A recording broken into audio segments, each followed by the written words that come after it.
7h36, J-15 avant l'inauguration très attendue du tunnel de base du Gothard, le plus long tunnel ferroviaire au monde.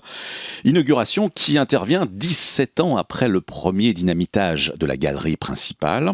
Alors aux côtés du Conseil fédéral in corpore, plus de 1000 invités, dont le président français François Hollande, la chancelière allemande Angela Merkel et le chef du gouvernement italien Matteo Renzi, mais aussi celui qui aura été l'artisan des NLFA, les nouvelles lignes ferroviaires des Alpes, sans qui le projet n'aurait peut-être pas vu le jour.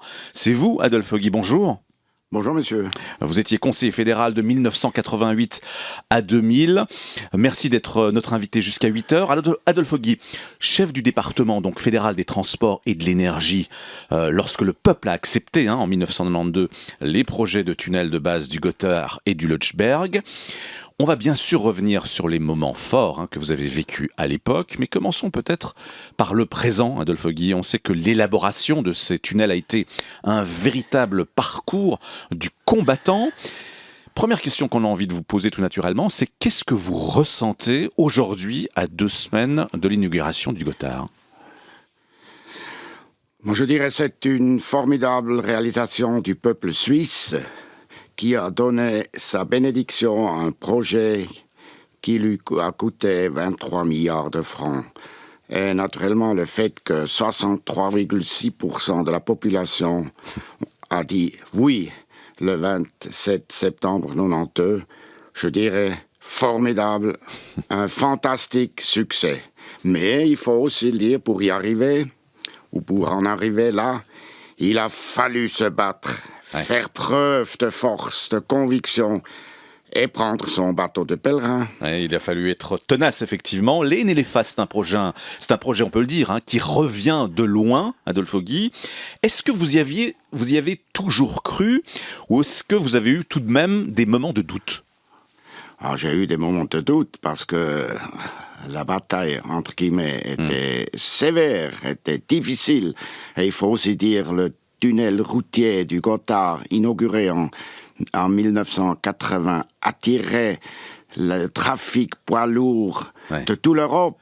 Et la Commission européenne nous mettait sous pression pour que nous construirions une nouvelle autoroute en Suisse. Ça, c'était vis-à-vis de l'extérieur et vis-à-vis de l'intérieur. Il ne faut pas oublier, il y avait le référendum.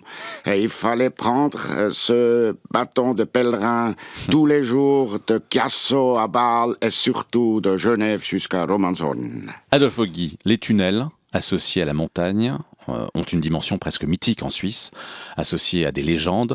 On va revenir sur les moments forts de l'histoire de ce tunnel, avec ce souvenir peut-être, un jour de 1989, alors que vous planchez sur une nouvelle politique des transports, vous décidez de tout jeter pour recommencer la réflexion à zéro, et c'est là que sur une carte, vous tirez 2 traits, une entre Erstfeld et Biasca, et une autre entre Frutigen et Viège. Est-ce que c'est bien comme ça que sont nés les tunnels du Gothard et du Lötschberg ?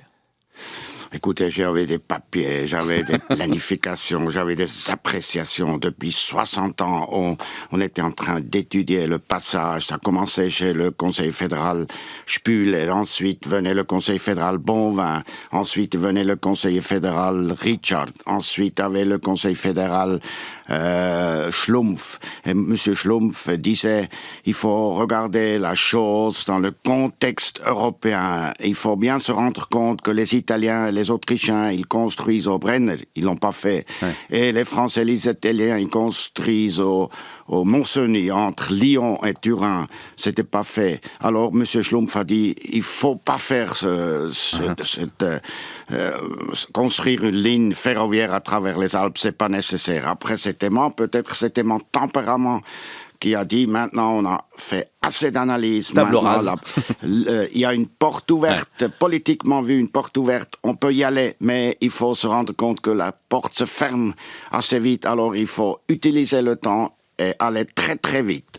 Et ce qu'on a fait, c'était un record, c'était un sprint, si vous voulez, si vous considérez d'abord projet au Conseil fédéral, après les chambres, Conseil national, Conseil aux États, ensuite le peuple. Et le peuple a tranché et ça nous a donné là cette force qui était nécessaire pour réussir. Alors, la Suisse subissait à l'époque beaucoup de pression de l'Europe, qui voulait envoyer un maximum de camions à travers le Gothard.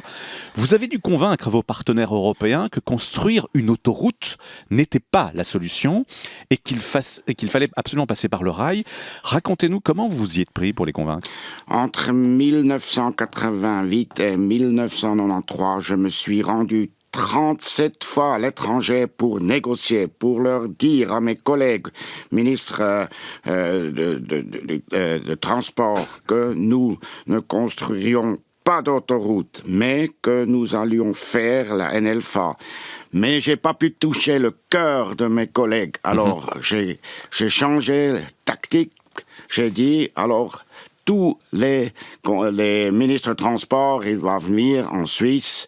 Et tout d'abord, je leur montre donc comment une démonstration du chargement d'un camion ou d'un conteneur sur les rails. Après, je suis allé donc à Wassen devant cette église. J'ai dit, regardez, ici, c'est l'autoroute existante. Ensuite, il y a la route cantonale, il y a la Reuss et il y a les chemins de fer. Et il y a surtout le bruit. On peut pas construire une nouvelle autoroute. Alors, j'ai changé la stratégie.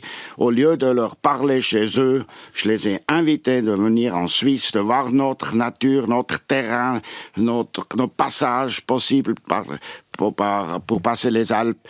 Et là, je pense, c'est grâce à ce changement de stratégie, j'ai pu persuader les ministres de transport et j'ai pu enfin faire comprendre qu'il faut absolument une nouvelle philosophie de transport. Oui, et puis vous avez embarqué le Belge Jean-Luc Dehaene à bord d'un hélicoptère, je crois, hein ? Oui, ça c'était peut-être diplomatiquement pas correct, ni académiquement. Mais moi j'ai travaillé avec Jean-Luc Dehaene devant l'église à Wassen, et il a dit, Dolphy, tu pourrais, mais tu veux pas. Après j'ai dit, Jean-Luc, on va voir à l'église, devant le croix. Enfin, il faut comprendre. Il a dit, Dolphy, tu pourrais, mais tu veux pas. Alors j'ai dit, Jean-Luc, on va prendre le Tvier à Kandersteg. Par hélicoptère, on est allé direction Kandersteg. Alors, j'ai dit au pilote, écoute, va directement dans la paroi nord de l'Eigel et à 3600 mètres, tu t'arrêtes. Et quand je te donne l'ordre de tanguer, de bousculer, tu le fais. Ensuite, j'ai de serrer discrètement la ceinture de sécurité du ministre Jean-Luc Dehaene. Et j'ai dit, Jean-Luc, ici on peut vraiment pas construire une autoroute. Il est sauté sur mes genoux, il a dit, j'ai vu, j'ai peur, laisse-nous partir. Et dès ce moment-là, c'était le meilleur défenseur de notre politique de transport. C'est assez incroyable, cette histoire. C'était pas diplomatique ni académique, mais c'était efficace, voilà. Ouais, efficace, mais incroyable tout de même. Alors, une fois le projet adopté par le Conseil fédéral et le Parlement, Adolphe Guy, il a fallu aussi, et surtout convaincre, vous l'avez dit, le peuple suisse, particulièrement les romans. C'est pour cela notamment que l'axe Lötschberg-Simplon, complémentaire au Gothard, devait faire partie des NLFA. Comment avez-vous vécu ces dialogues avec la Suisse romande ? Dès le commencement, je me suis dit, si le Conseil fédéral propose uniquement le Gothard, les Romans vont pas être d'accord, et la Suisse orientale non plus. Alors, moi, j'ai compté avec le référendum. C'est la raison pour laquelle il fallait essayer de persuader les Romans que le Lötschberg avec le Saint-Paul, avec le Simplon, excusez-moi, c'est quand même aussi dans leur intérêt. Et je pense, je suis arrivé à les persuader. C'est pas juste ce que vous avez dit. Dès le début, les cantons romans étaient pour le Lötschberg et le Simplon. Ouais. Alors, une fois le projet adopté par le peuple, le parcours du combattant était loin d'être terminé, puisque vous êtes heurté à de nombreux opposants. Au sein même de votre collège, le conseiller fédéral Otto Stich, alors ministre des Finances, déclarait que le projet n'était plus finançable, crise financière oblige. Il voulait rayer le Lötschberg du projet, favoriser le Gothard. Et c'est une véritable guerre, on peut le dire, qui s'est alors ouverte avec votre collègue. Comment l'avez-vous vécu ? C'était pas une guerre, mais c'était une bataille, c'est juste. Un bras de fer en tout cas. Otto dire qu'il était contre le Lötschberg. Je me suis toujours demandé pourquoi il était si contre le Lötschberg. Est-ce qu'il a mal digéré un saucisson cabane du Lötschberg, du Lötschenpass? Non, c'était pas ça. Maintenant, je sais aujourd'hui pourquoi il était contre. Parce que le Conseil fédéral, Léon Schlumpf, à la fin, après l'appréciation de la situation, il a dit « il faut pas construire ». Alors, comme ça, il n'a pas touché la caisse du ministre des Finances, le grand argentier, et Otto Stich était content. Arrive Ogi, et Ogi dit « maintenant, il faut réaliser, on a fait assez d'analyse, de planification, maintenant, il faut y aller ». Et dès ce moment, Otto Stich, même après que le peuple a tranché, il était contre le Lötschberg. En fait, il était contre les NLFA. Et c'était très dur. Il faut quand même dire que j'ai eu des nuits blanches et 4 calculs rénaux. Oui. Adolphe Guy, on va bientôt célébrer, on l'a dit, cette nouvelle ligne ferroviaire du Gothard. Mais il faut reconnaître que question mobilité des Suisses, et je parle à court terme, j'insiste avant que vous réagissiez à ma question, ça ne va pas provoquer une révolution. Est-ce qu'on ne risque pas, pour beaucoup de promesses, de voir de nombreux espoirs déçus ? Non, je ne pense pas. Vous savez, il faut absolument que le transport des marchandises doit être transporté à travers les Alpes par les rails et pas par les routes. 1. 2. Par la NLFA, le Tessin reçoit une infrastructure plus moderne en ce qui concerne le transport régional. Pour le passage de Locarno à Lugano, aujourd'hui, où il faut mettre 1 heure, ça se déroulera dans 28 minutes. Troisièmement, il faut penser à nos Alpes, à nos montagnes, à notre nature. Et si nous continuons à transporter les marchandises, à travers les Alpes par la route, je pense que c'est irresponsable. Et je dois vous dire quand même, après l'ouverture du Lötschberg, la réduction des camions sur le Gothard est de 20%. Alors, tous les jours, il y a 100 trains qui passent le Lötschberg, et sur ces 170 trains sont des trains marchandises. Alors, avec le Gothard, ça sera encore meilleur, mais c'est pas terminé. Quand l'horaire commence dès le mois de décembre, naturellement, il faut encore moderniser l'infrastructure. Il faut que les lignes d'accès nécessaires en Italie et surtout aussi en Allemagne, aussi chez nous, doivent être améliorées. Donc, il y a encore beaucoup de choses à faire, mais la chose principale avec le tunnel du Gothard est fait et c'est un grand succès. Ça veut dire que ça nous lancera dans une nouvelle philosophie de transport. Alors, on comprend votre enthousiasme pour cet ouvrage, mais tout de même, financièrement... C'était nécessaire, l'enthousiasme. Tout à fait. Nécessaire. Il fallait y Je croire, n'en doute il fallait pas. se battre. Financièrement, est-ce que ce n'était pas tout de même une mauvaise affaire ? 23 milliards de francs d'ardoise finale, assumés par la Suisse seulement, pour, je dirais, pas grand-chose à court terme en tout cas. Mais payé par ceux qui utilisent l'autoroute, parce qu'il ne faut pas oublier... Mais tout de même, les coûts au final, Adolphe Guy. D'accord, mais les coûts au final sont plus élevés, et puis l'efficacité du tunnel inférieure, en tout cas au projet initial. C'est pas vrai. On a toujours dit ça coûtera 24 millions. Les 3 tunnels, donc le Lötschberg, le Gothard et le Senneri. Et on termine avec 23 millions. 23 milliards, naturellement. Il y a quand même des zéros qu'il faut ajouter encore. Non, c'était... Dans la planification, on a dit ça coûtera un peu plus cher parce qu'il faut bien se rendre compte la technique ne s'arrête pas. Il y a eu l'environnement nous a demandé d'améliorer le projet, les coûts d'enrichissement, etc., etc. Non, on termine le tunnel du Lötschberg, le tunnel du Gothard, comme on a prévu. Alors, et en ce qui concerne les coûts, c'est pas seulement les Suisses qui payent, ça il faut bien se dire. C'est la taxe ajoutée, 1. 2, c'est quand même la taxe minérale, on dit. Et 3, c'est quand même les taxes que les camionneurs doivent payer quand ils utilisent l'autoroute du Gothard. Voilà. Adolphe Guy, dans les années 90, les sensibilités écologiques se sont développées avec l'amour de la montagne et des Alpes et un message politique, la volonté de les protéger. En 1994, les Suisses ont dit oui à l'initiative des Alpes. Vous y étiez fortement opposé. Avec le recul, 22 ans plus tard, quelle est votre vision sur cette initiative? Est-ce que vous voteriez en sa faveur aujourd'hui? Oui.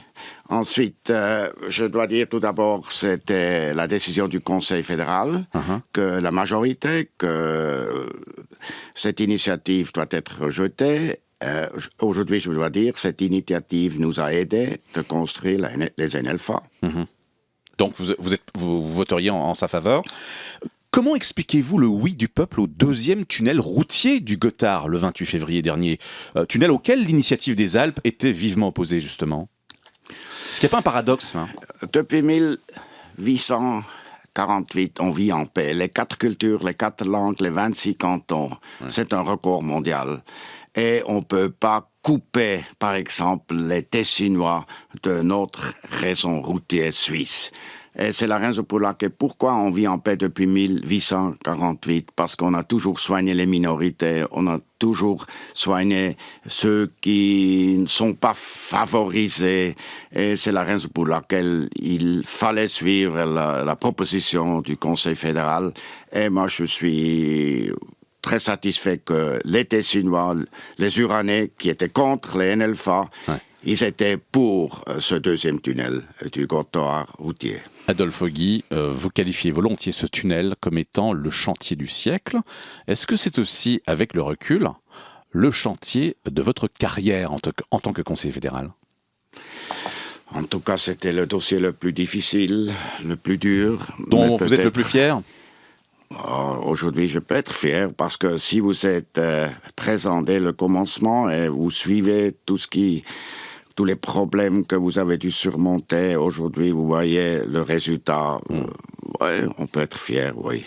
Alors, on parlait de paradoxe tout à l'heure. Le tunnel du Gothard replace la Suisse aujourd'hui, plus que jamais, au centre de l'Europe, alors que politiquement, nos relations avec l'Union européenne ont subi un coup de frein.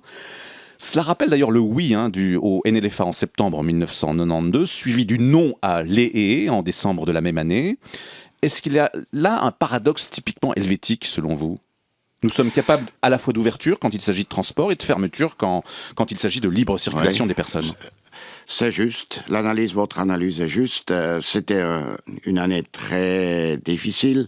D'abord, on a dit oui à la Banque internationale, au Bretton Woods, et ensuite, on a dit oui à NLFA, et après, on a dit non à l'ELE.